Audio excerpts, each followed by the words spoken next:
So speaking of projects, our most recent big project that we worked together on was 2019. We worked on a film called Desire.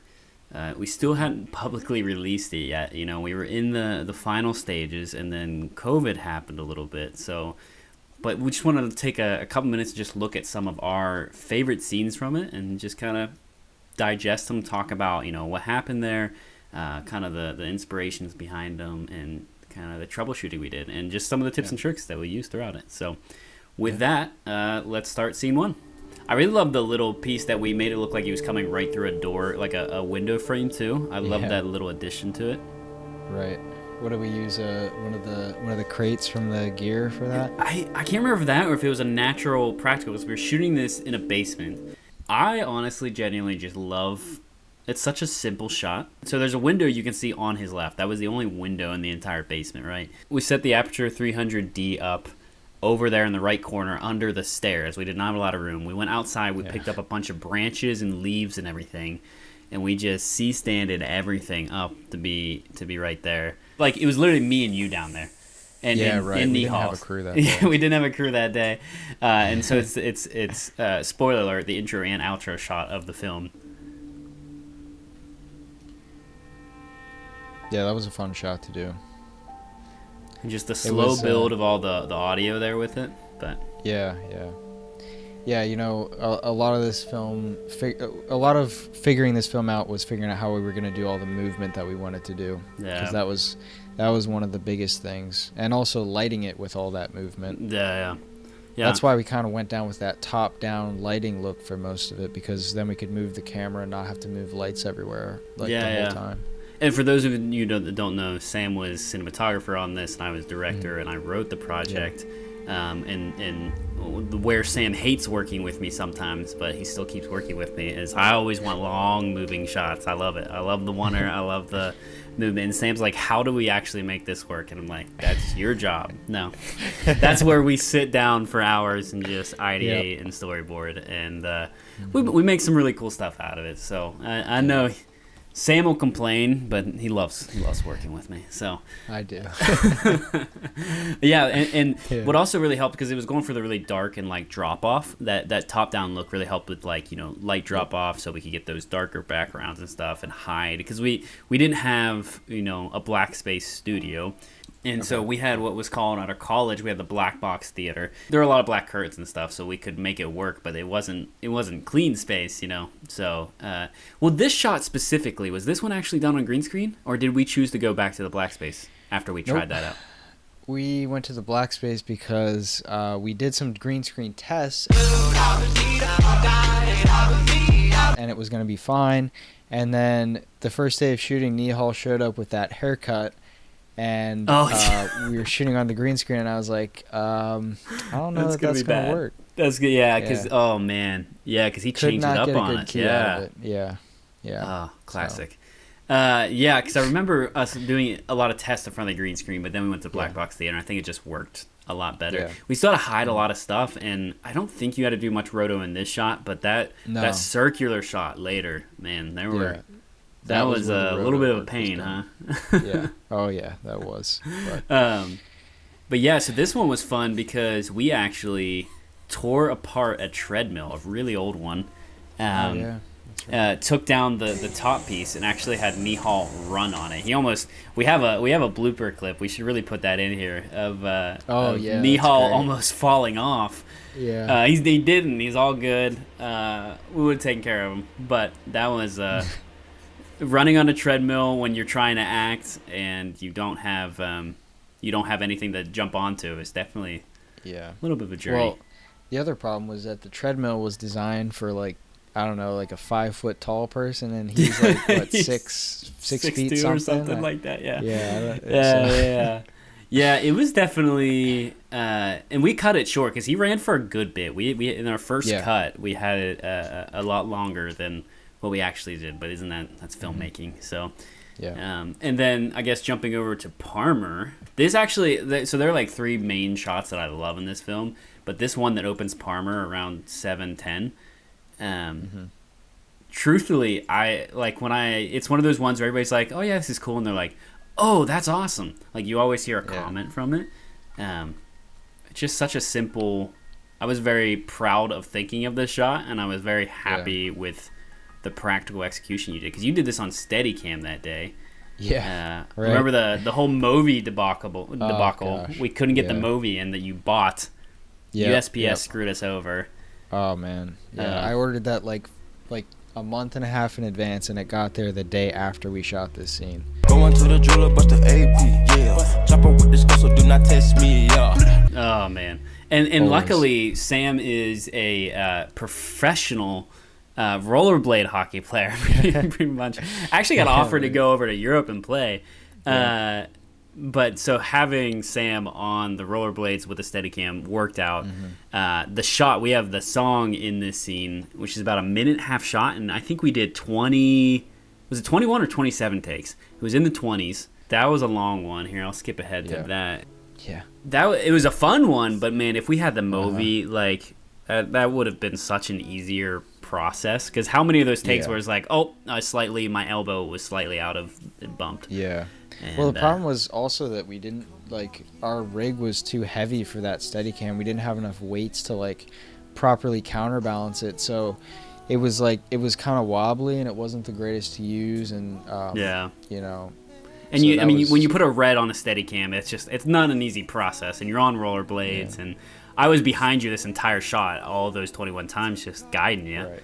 And so you're just kind of at my mercy in a sense. But luckily you have the good rollerblade moves that you can usually save yourself pretty easy. But I do really love generally how it came. I wish we could have darkened the audience a little more, but it's still good. Like, I wish you do what you can with a college budget. So seniors in college, and I think we fundraised just over $1,000 for this, and that went away very quickly. So we did not have a big budget. I mean, I guess I could have done more roto work to darken the audience. No, that's I don't think it was gonna be worth it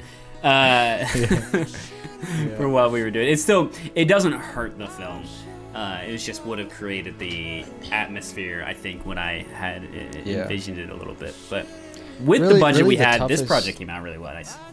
Oh, yeah, I agree. I mean, well, the toughest part about any sort of one-take thing is going to be the lighting. Like, obviously, the rehearsal stuff is tough when you're actually doing it and, you know, getting the shot and all the movement correct. But in terms of planning and everything, the toughest part is the lighting, because the lighting has to work with the movement. You can't be getting lights in the shot unless you want to do a lot of roto work, which, you know. And luckily with Parmer, we had multiple levels. Credit says A1 focus puller. That's dangerous. But I mean, the biggest thing for me was just getting those lights up high so that we weren't going to see them. And, like, you know, for the mood of the film, that top-down look is great, and you know, we could just roll with that for pretty much the whole film, and that was kind of like a lighting motif throughout the whole thing. But, you know, lighting from the top down, you want to use like a large soft source generally. The larger the source, the better. A lot of people will use space lights and then put them through diffusion, or just space lights in general. If you don't have the budget for that, you can always bounce light off of a ceiling or something like that. But, you know, that's going to give you like a soft level on everything. And then you can always pull in lights for close-ups, or you can bounce for close-ups, or a more directional source of light. You can always bring that in. So in the warehouse, actually, in terms of lighting, the floor of the warehouse actually acted as a bounce onto his face.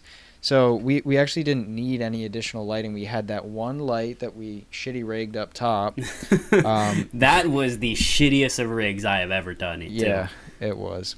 Yeah, because what we did was, I don't know, maybe we'll be able to cut to some video here. You have a video of me failing.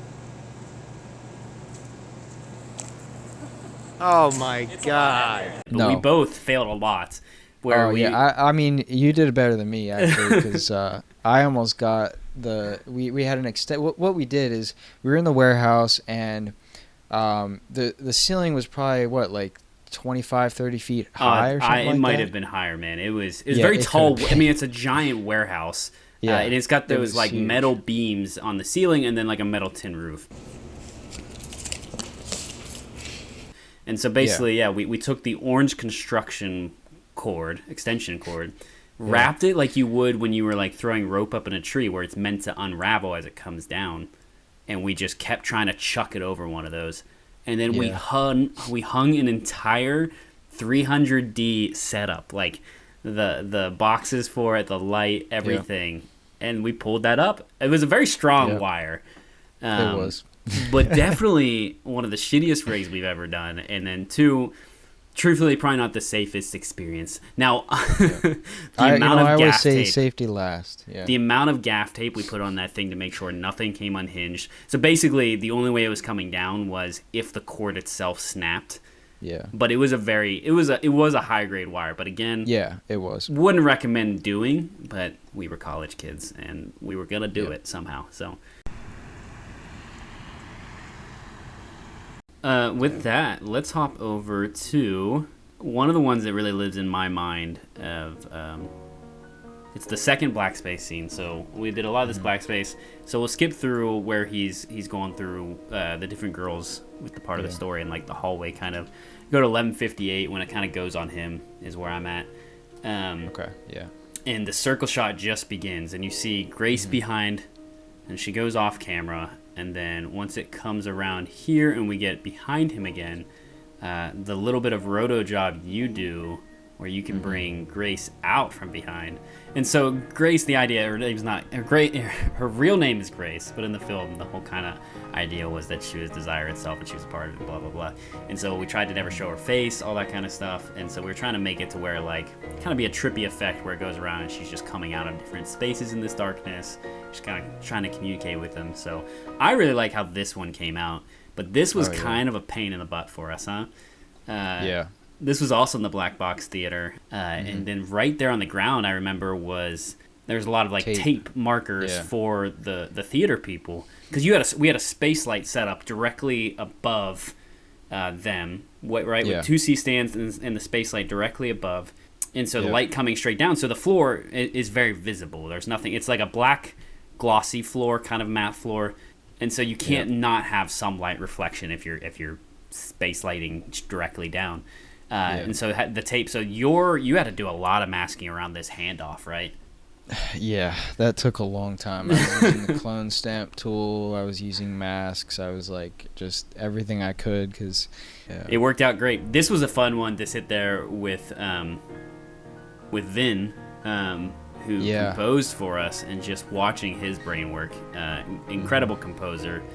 Sat there with him and he just watched it with us and he just kept writing things off the top of his mind, and it was cool to have our own melody for the film. This is the first time where I actually had like an actual really smart musician specifically composed for the project, which he was amazing. Super fun process. So yeah, that was definitely huge for us because I mean he pounded that out in like not much time. For the outro shot, you see the nice tears. If Neil did one thing good, he could make himself cry pretty well, actually. Like, those were all real tears. He would just, like, sit there for, like, 15 seconds and be like, all right, let's go.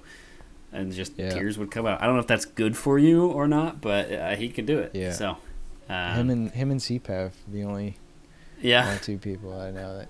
I feel like I could, but, you say you can and then you try, and that's a whole other ball game. So... But again, this shot's essentially the same thing. The sound in this shot, I was really proud of. I'm not playing the sound at the moment. I could probably throw in a little bit, so maybe we'll do that. But it's just a nice, sad, not happy ending.